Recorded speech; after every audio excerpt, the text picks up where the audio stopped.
Hello, my name is Jim Hanrahan from Charlotte, North Carolina, and the task at hand today is to download and review a professional disclosure statement in the state of North Carolina, and then upon doing that, comparing and contrasting the content of said document to the recommendations of the ACA Code of Ethics and the North Carolina State Board Rules and Regulations. So I found a place that is actually very close to where I live, which is good in case I want to go talk to them.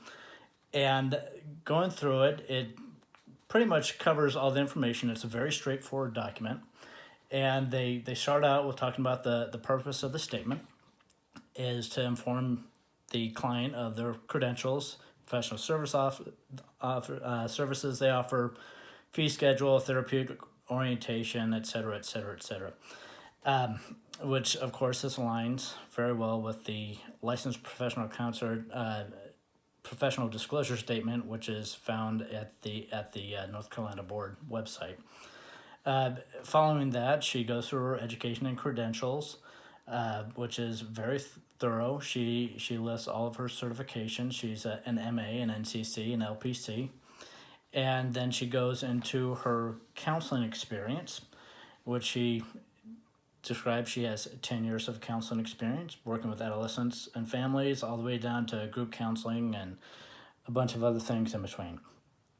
Next, she goes on to her professional counseling services, which she describes the groups that she works with, and that her main therapeutic approach is acceptance and commitment therapy and emotionally focused therapy, which I'm sure we'll be learning more about. And to that, she goes into her fees and length of sessions.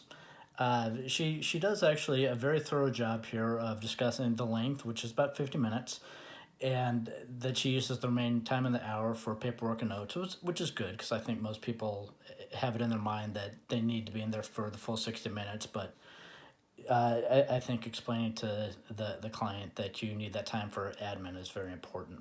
She goes on to list her fee and the methods of payment in there.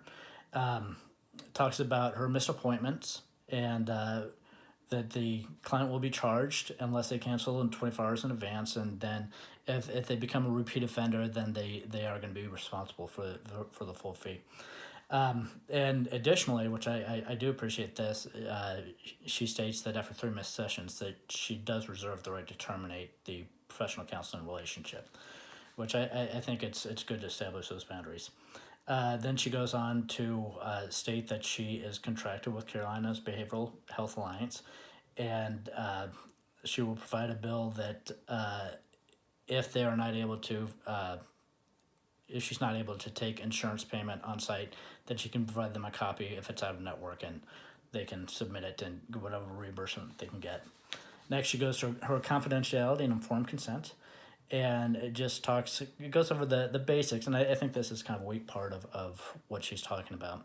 But she says that she handles the information with utmost respect and confidentiality. Then she goes on to discuss how she will feel obliged to break confidentiality if they intend to harm themselves, cases of abuse, a judge order, and if you are a minor, that your legal guardian can sign a release. And she goes into that, and she talks a little bit more about the rights of the minor. And she also warns that any diagnosis used may become a part of the client's record. And then finally, she does talk about complaints, and she talks about how she may question or challenge certain behaviors, which may make it difficult for them to work together. And she just wants to know that at any time they have a complaint about the counseling that she provides, please let her know so that they can try to resolve it. And then advises them to communicate with the North Carolina Board of Licensed Professional Counselors and gives them the address and all their contact information. Now, I think generally it's a pretty good, straightforward professional disclosure, but it's missing a couple things. The qualifications, I think she some points got all the information. Counseling background. There's a part where in North Carolina they ask for a description of areas of competence, but I think that's redundant as it relates to description of services offered. I think they both kind of gel, so she's okay there. Session fees and length of service. I think she's on point there. She's got everything that she needs to have. Use of diagnosis. They do discuss on the North Carolina professional disclosure statement template, I should say, that some health insurance companies will reimburse, but there are times where they will not reimburse. And that is one area where I think she falls short. She does not address that all counseling services are reimbursable. So there's a little disconnect, and that could create an issue. Confidentiality.